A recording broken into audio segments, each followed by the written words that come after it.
If you want to publish a book, but you feel stuck, out of time, and you don't know what to do next, then it's time to finish the damn book. Here's your host, Susie Schaefer.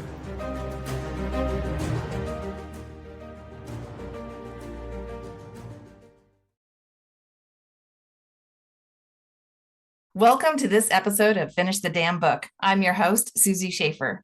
My guest today, Kerrie Lee Brown, is an award-winning author, speaker, and advocate for women's health, leadership, and longevity.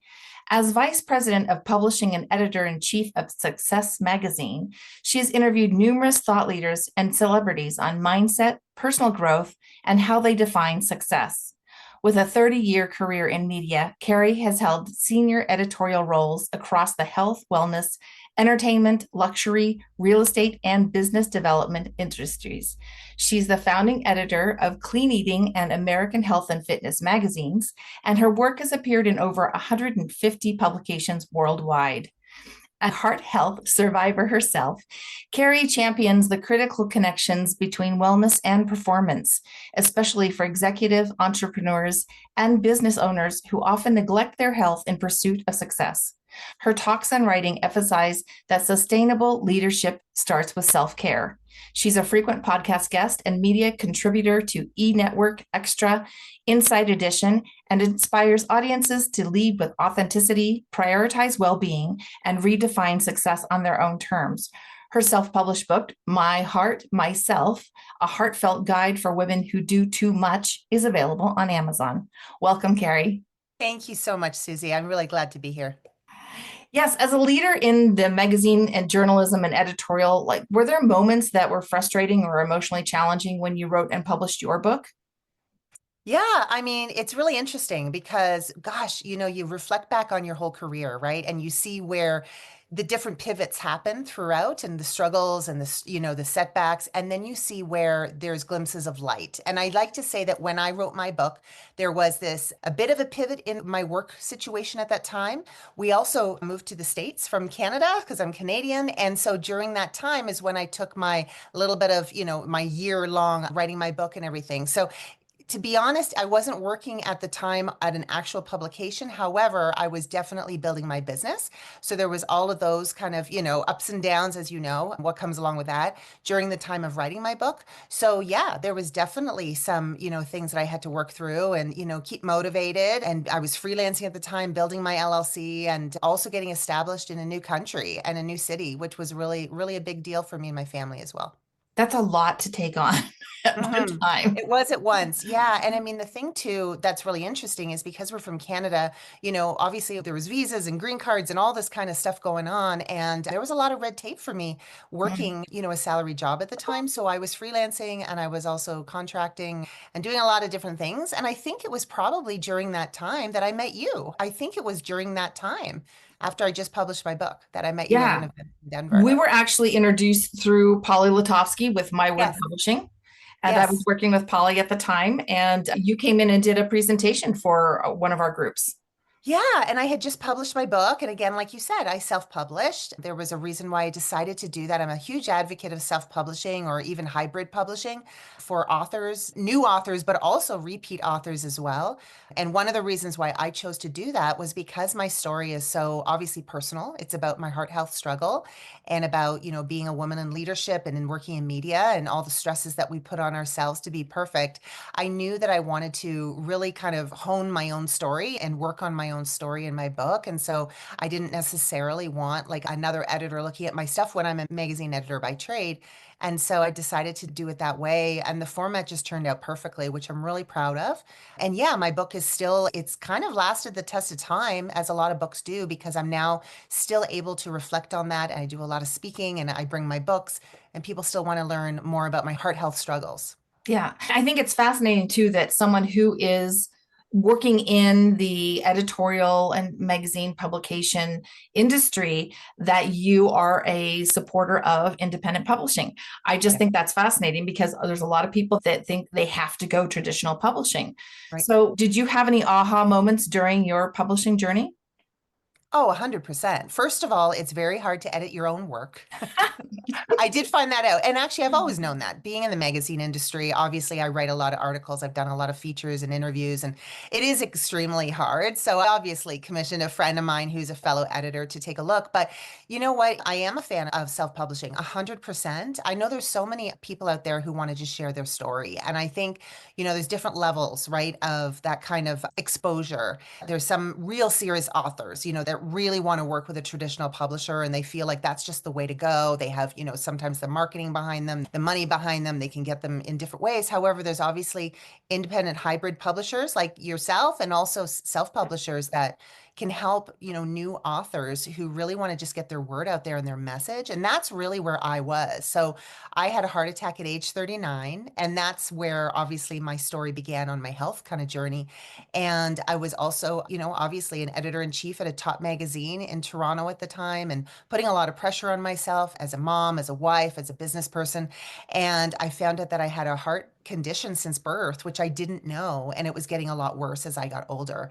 So in my late 30s, I went through a whole heart catastrophe and I had heart surgery and everything, but I did learn a lot. So when it came time for me to decide to write a book, it was really more of a way of, it was kind of therapeutic for me. It was really a way to just get my message out there. I wasn't expecting to be, a huge award-winning author. It really was just to get my message out there. But what's happened is I got it out there and organically, it has really brought me a lot of work down the road, whether it be speaking engagements or like how I met you, speaking at authors kind of, retreats. And I love talking to people, especially first-time authors, about the importance, but also, the fact that you can get credibility from publishing your own work as well. Exactly. And for you, like sharing your personal story, your heart health story, what was that like for you, like putting it out there to the world? Yeah, it's a really great question because it was really difficult. So the kind of irony in this all is that a magazine editor and I'm used to being in the public eye. My whole career since, graduating from journalism school has been in front of a camera or writing and being published with your name so people know who you are. And I used to do a lot of TV as well to promote the magazines that I worked at. And at the time, I was the executive editor at Today's Parent magazine, and it's a huge magazine. It's the biggest one in all of the country in Canada.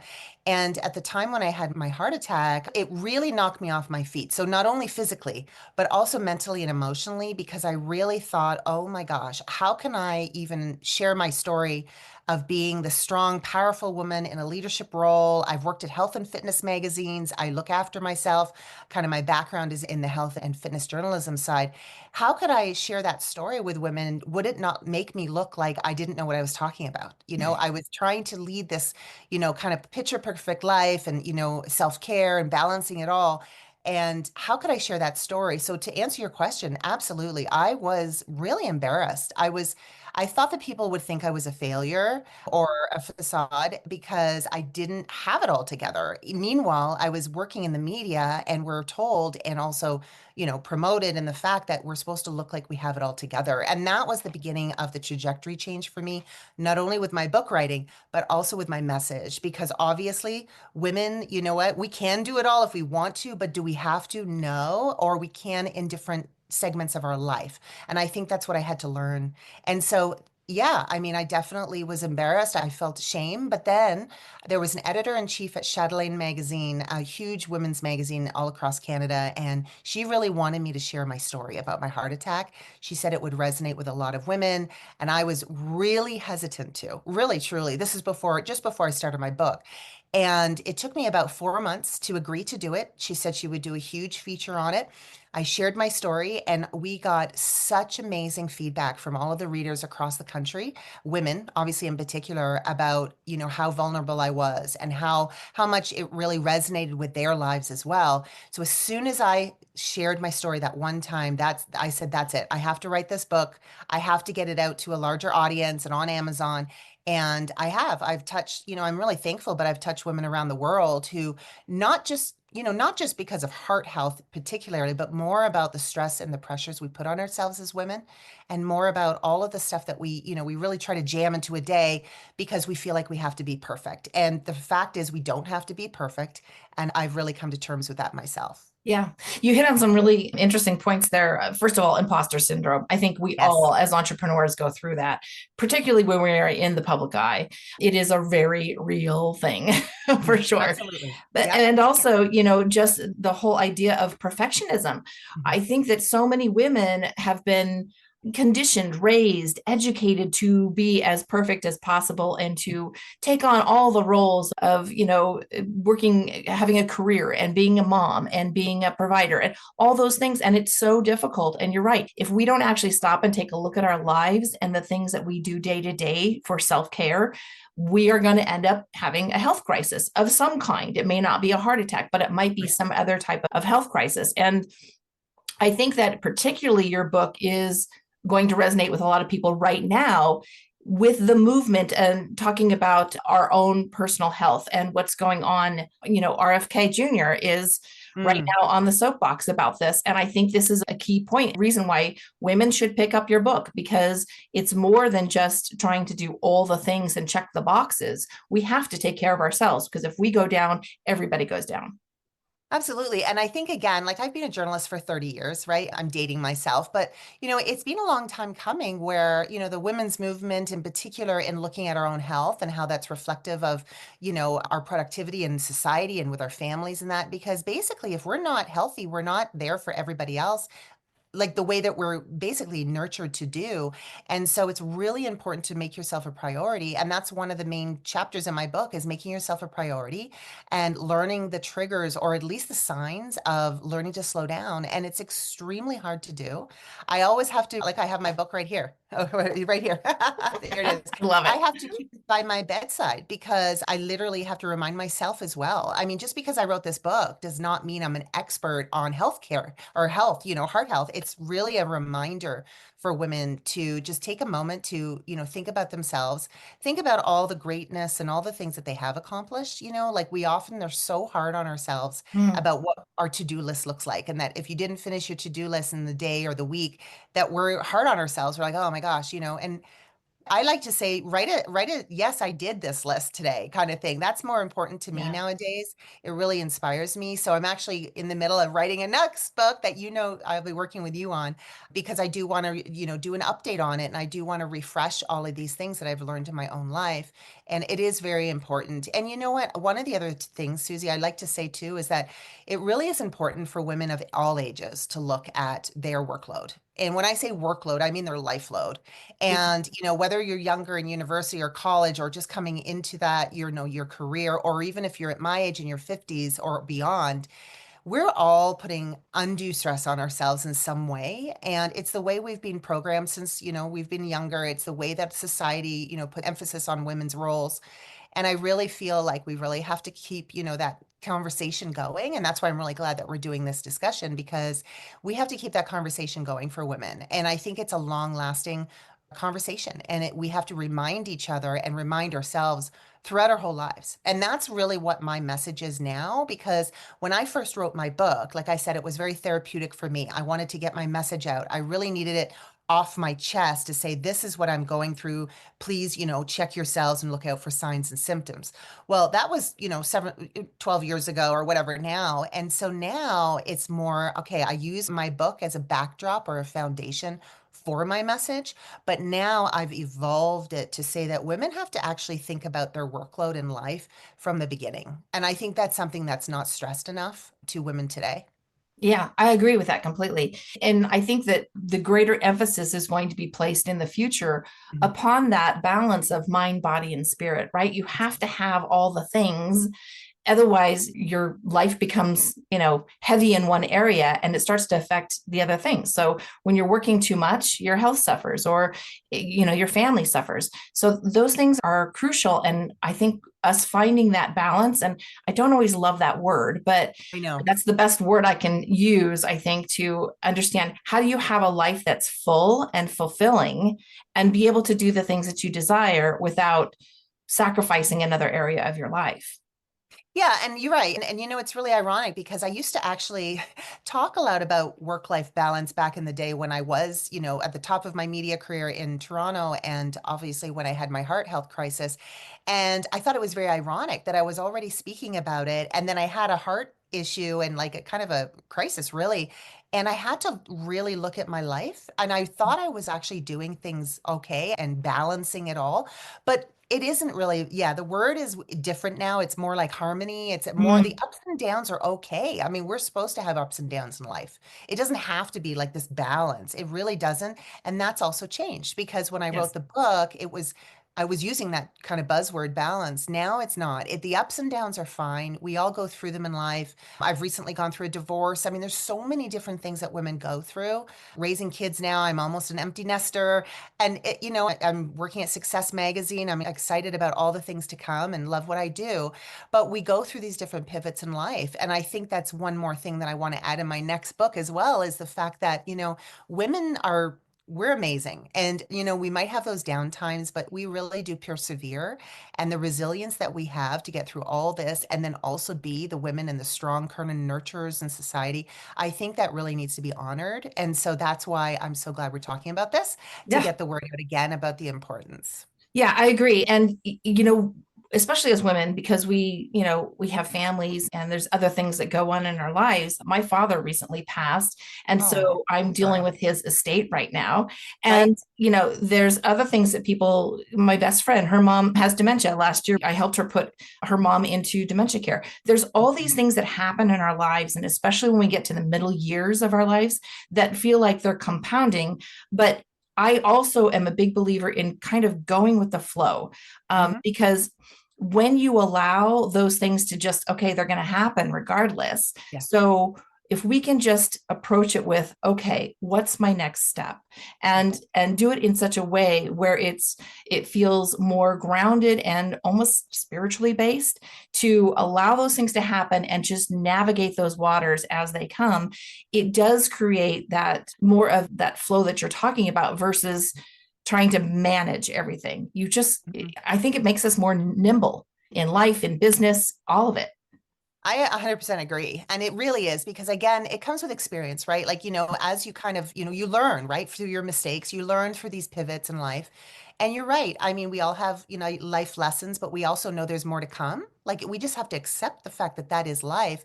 And I think when I reflect back on my university days and, coming into a career as a young journalist who wanted to work at these magazines and, like kind of do basically what I've done, but my attitude and my mindset has completely changed now, right? And that is the message I really want to get across to women, especially younger women, that you're right. There is going to be ups and downs, trials and tribulations, but you have to go with the flow, be able to keep healthy, mind, body, and spirit, and then also just be able to accept change. Because I think that's another thing that, everybody has to accept change and some people are not as open to it, but nowadays so much has happened and so much in life that we just have to accept it. We have to just live the way we can, the best way we can with what resources we have. And I think that if, me sharing my story about my heart attack or you sharing your story, I'm really sorry to hear about your father, but anybody to share their story. And hence why I actually started a women's storytelling platform, redlilylife.com, was to help women share their stories. And so being a journalist for the last 30 years, my job has been to share and amplify voices. That's what I have done my whole career, no matter what magazine I've worked at. And I really feel like women in particular love to share their stories more. And maybe it's because we're more vocal or more we find the community and we just want to be part of that tribe. So I started this platform that I'm actually getting back into doing. It's always been a passion project of mine, but really emphasizing the importance of just sharing. And I think that's something where, again, as I pivot and, I've got my full-time job at Success, I have my, and my aspirations on the side. And I think that's really important to do as we get older so that we can have and leave a legacy for the youngers, but also, build that legacy for even my family as well. Yeah, I completely agree. Now, when you were working on your book, did you have any spiritual or faith-based experiences that you can attribute to publishing your book, working through your book? I know you said it was very therapeutic for you. Sure. When you finished it, did you have anything that kind of was like, oh, wow, I didn't see this coming? Yeah, it's funny because, like I mentioned, so I wrote my book and drafted it when we first moved to Denver, Colorado from Canada. So there was like a real shift in my life. So not only my heart health, but there was a shift in environment. I mean, there was so many changes for us. And to answer your question, I think there was. I mean, first of all, being in Colorado, where it's, the Rocky Mountains, and that there was that whole health and wellness kind of spiritual feel to even my environment, which came along for the ride when I was drafting my book. I used to go up on the mountaintops and, very close to where I lived at the time. And, that's where I did some of my writing. And I do remember there was one time I had finished my book and I was still getting to know people here in Denver. When I moved here, I didn't know anyone at all. We moved here for my ex-husband's work. So I didn't know anyone. I was starting to build my network, my friendship group. And I remember I came across a post or something about equine therapy. And I had always admired horses, I always heard they were very spiritual kind of animals. And I actually did go to an equine therapy kind of class, if you will. And that was right at the tail end of me finishing my book. And I knew that something was calling me to do that. So I went on my own. I did one session with these horses, and I can share you the photo. It's beautiful with these horses. And I remember reflecting on the fact that I am now sharing a life, personal story of my own, of my heart health, and also where I wanted to go with that message and help women. And I remember the feeling of, just knowing that it was the right thing to do, almost like this was my calling. And those horses, I tell you, I have to look more into it, but if you're into horses or anything, they are spiritual animals. And Hmm. I remember how the feeling of having those horses around me and just knowing that they were kind of giving me that nod that this was the right thing and this is where I was meant to be, not only living, but also with what I was going to do next in my writing kind of chapter, if you will. And that's why, that has always stuck with me. So that was kind of my spiritual kind of, I would like to say they were my spiritual guides. So, mhm. Yeah, animals play a huge part in our own personal healing. And there's actually a rescue sanctuary near where I live. And going to visit the horses is it's amazing. They Really. definitely, they're so intuitive. It's just amazing to be in their presence. They are. And, it got me very emotional, right? Because that does. And I remember the leader of the group at one point said, think about something that you're either working on or you're working through or something. Obviously, it resonated with me. I remember closing my eyes and she said, if the horses come around and, they're going to come around to the people that really need them to support Mm, them, or they're going to come around and put their head on your shoulder and just let you know that it's okay or you're in the right track. And sure enough, a horse came right over to me and I mean, it was so, I could even tear up right now thinking about it. yeah. So emotional, so spiritual, and I need to do that again. Maybe, and you just reminded me, I need to get out there again and do that Yeah, again. do it. Do it. So, okay, so let's talk about intuition because that's one of my Yes. favorite topics, aside from books, of course. But so, when was the time that you used your intuition and it resulted in something that was like successful for you? Or do you have a time that you didn't use your intuition and you said, oh, I should have listened to it? I mean, God, we could talk for hours on this. I mean, I have many examples in my personal life, but then also several in my professional life. So, if I had to think of one thing, I think it would be, I mean, I would say, and I'll just be very honest and open with you, is that I recently went through a divorce. And I think leaving that marriage, I mean, if I lean on the personal side, I think leaving that marriage after 22 years, which was my decision, I think that that was something that I just used my intuition with. I mean, Yeah. there's many, many other examples, but I do think that, obviously we have two beautiful boys, I have 16 and 21-year-olds. And, like, obviously, I wouldn't change them for the world or even my experience with my ex. It led me to where I am today. But I do think that, my intuition, my gut feeling, that heart tug, whatever you want to call it really led me to know that we didn't resonate on a certain vibration, I guess you could Right. say. And I Yeah. just knew that moving forward in my life and what I wanted to do, not only personally, but professionally and everything else, I just knew that we weren't necessarily aligned. And, we're still good friends today. Everything is fine. But I do think that I really leaned on my intuition after many, many years of contemplating and just knowing there was something off. And I know that intuition is that thing, right? Like it kind of tugs at you and it Yeah. lingers as well, right? It gives you those little bits of like almost like breadcrumbs, like something's not working, but you kind of stick it out or you try to work on it so that it does work. And right, it's like putting, a like a peg into a round hole. It's kind of like you just know something's off. And I think eventually I just learn to accept. I think acceptance is a huge word for me these days. It's really learning to accept, what is meant to be. And I just knew, and I dug deep, and I went through a lot of things, and I went to therapy and all this stuff.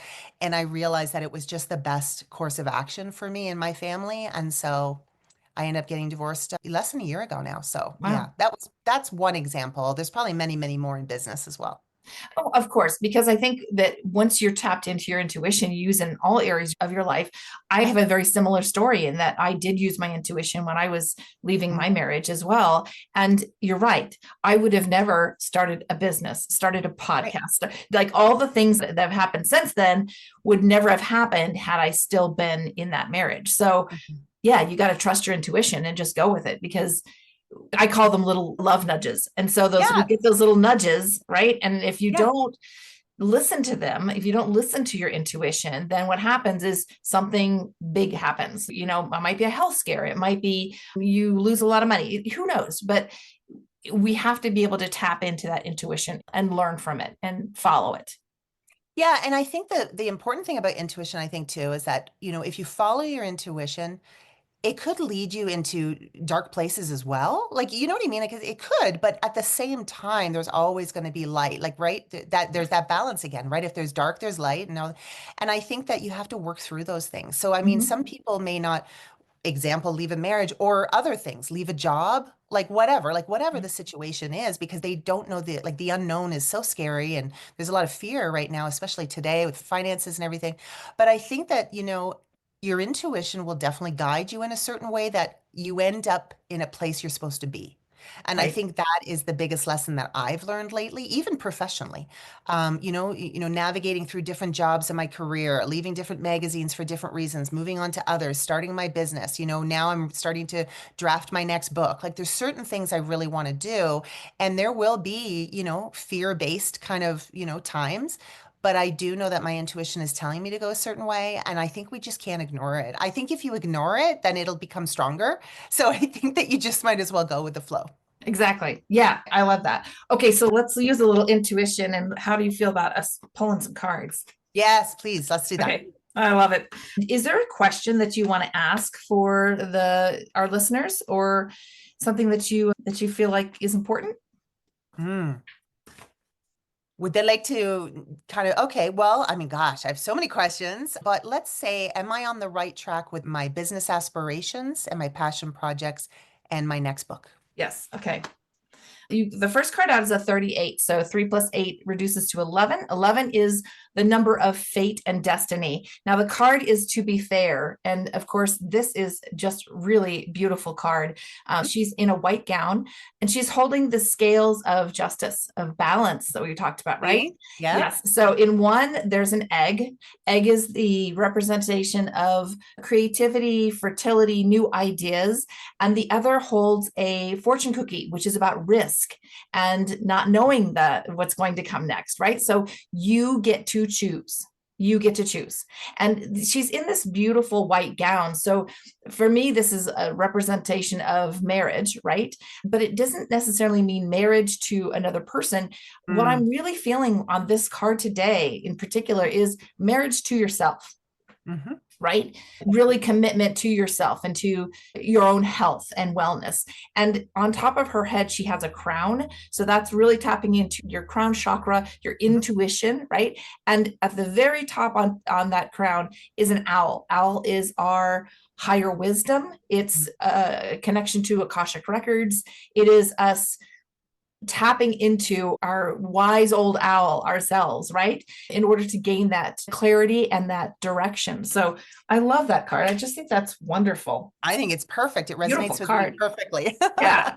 Oh, your next one is a 9 card. So this is Treasure Island. 9 is the end of cycles. So whatever cycle that you have been going through, that is coming to an end and you're almost finished with that. So the turtle is swimming in the water. The turtle moves slowly, very methodically. So it's just one stroke after another. They don't rush to get to their destination. They take their time. They are purposeful about Mm, their movement in the water. And on top of the turtle is a little treasure chest that has the gold in it. It's saying that your treasure island is actually the treasure within yourself.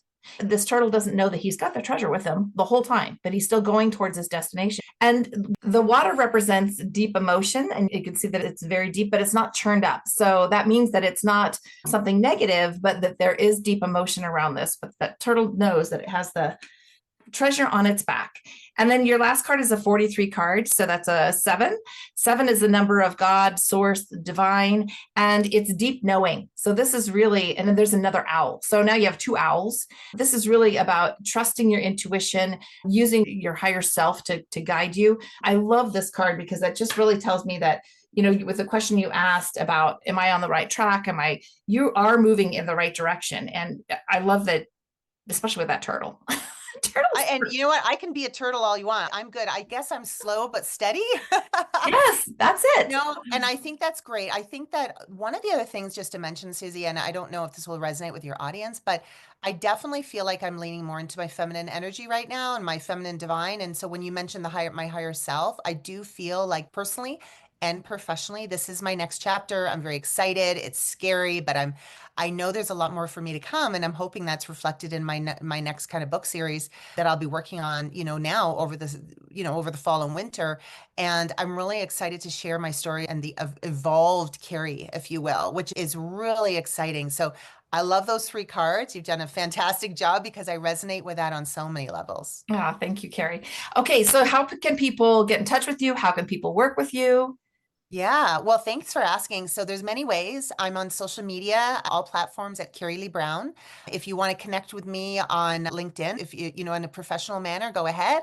I also have my website, kerrieleebrown.com, which is being overhauled, but I'm out there. And then, of course, on the success side, I was just thinking that I should mention that we do have a Success Bestsellers program that we run now in the magazine. So for all you authors out there, it is based on sales data through various retailers like Hudson and Barnes & Noble and Books A Million. But if you have authors that have books out there, it's a really great way to get exposure. Yeah, I'm open to, pitches for the magazine. I'm open to just connecting. One thing I really want to mention also is that I love speaking. I love getting in front of large groups and big groups. So if anybody has a need for someone like me as a media executive for 30 years, going through my own personal kind of transformation, I definitely would love to get out and speak to anybody, from retreats to corporate events. And that's kind of my trajectory now too, is speaking and my books and really getting my message out there. So, I love being an inspiration to people, but I also feel like every time I speak to a group, I'm more inspired by them, and we have to keep the conversation going. So thanks for asking that. But yeah, I'm out there definitely. Oh, awesome. Well, thank you so much for being here today, Kerrie. This was absolutely a fun conversation, and I can't wait to when this episode drops. It was. Thank you so much, Susie. I appreciate it. And if you found this interesting, I encourage you to join me for the next episode, and be sure to subscribe. Every week, one lucky listener who subscribes and posts a review on Apple Podcasts or iTunes will be entered into a drawing for the grand prize, a private VIP day with me valued at $25,000. So be sure to subscribe and post a review. Until then, keep on writing so you can finish the damn book. We'll see you next time. So that's it for today's episode of Finish the Damn Book.